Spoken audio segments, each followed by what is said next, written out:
Evladınıza 21 defa Ayetel Kürsi'nin son satırını okuyup alnından öpün ve ardından şöyle dua edin.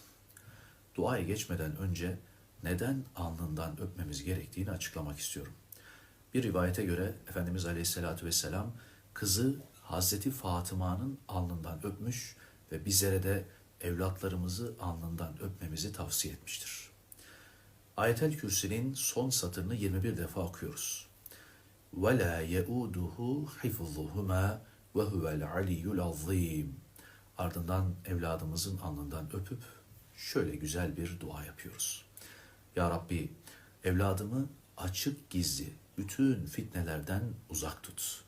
Evladımın zihnini açık eyle, hafızasını kuvvetli eyle.